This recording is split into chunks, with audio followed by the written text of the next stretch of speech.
Hi, this is Mike 6 Golf Oscar Fox Portable. Doing a bit of a quick and dirty video, unrehearsed, probably with a lot of mumbling, about running portable and why it's a good idea. Well, a thing to consider is, unfortunately for the modern day radio amateur, there is plenty of house-borne interference from dodgy power supplies powering plasma TVs, routers and Lord knows what, which often makes the HF bands completely unintelligible. The whole lot of it, not just like the lower end of HF, like 40 meters and below. So often, running portable is the way around it, and many radio amateurs are forced to run entirely portable. I'm not too bad because I use a Delta loop in the garden, and I don't get much in the way of any interference in QRM. However, I do like going portable because it is lovely and quiet. Check this out, 40 meters. Got a bit of a weak continental station, but watch. A little bit further down the dial. Off we go. Whizzing down the dial. Apart from static crashes, look at that S meter. Barely anything. No interference coming in at all.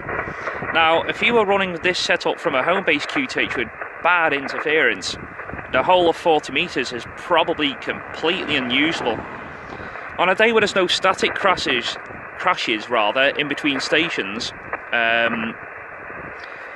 it is as if the antenna is disconnected temporarily between QSOs because the noise floor is that low. You can pick up absolutely everything. It's great.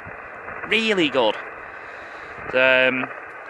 Big hill, not an ounce of interference anywhere or anything whatsoever to give HF a load of jip. Nothing. Absolutely nothing.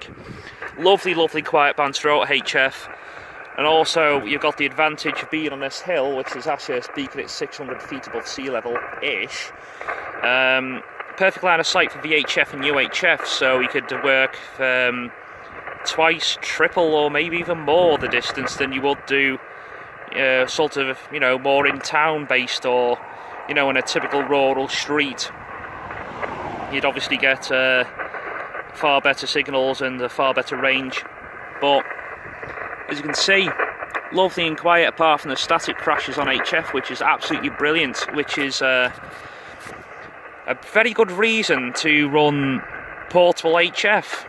If you're suffering from bad interference at your home QTH and can't run a setup on HF, this may be the way forward for you, especially if you live next door to a big hill like I do. Even though it does hamper working on 2 meters and 70 where I can't work somebody in Ashton and Makerfield despite the being 7 miles away because Ashurst, Beacon and Billinge Hill's getting in the way. But I could get through to Wales on 2 meter, a good 30 odd plus miles away with a 5.7 signal with no issue. But such are the vagaries of 2 meters and 70. But my point is, running portable could be the ideal solution for you to run HF if it's just completely unusable because of home-borne interference of dodgy power supplies and whatnot, because it's absolutely fantastic. It's also a very good excuse to go and get some fresh air, get it out of the house, bit of peace and quiet, enjoy some lovely scenery, and run a radio from a portable setup, and which can often bring up more weird and exotic stations and stuff than you possibly would do running it from home. So that is my case for running portable. To cut a long story short, if HF is getting obliterated from your home QTH and you can't run it, go to your hill, run a portable setup from a small little 12 volt battery like I do, or better still, go to the seaside with a vertical antenna and just use the sea as nature's natural linear amplifier, if that makes sense, and just talk all the way around the world on 5 watts or less. In fact, if you're running it from the sea, from the ocean front, you don't even need any power at all.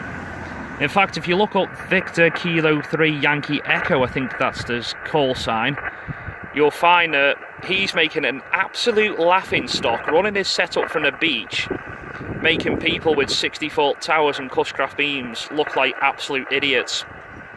So, drag your arse out of the house and go run HF. It's awesome. From Mike 6 Golf Oscar Fox Portable, 738.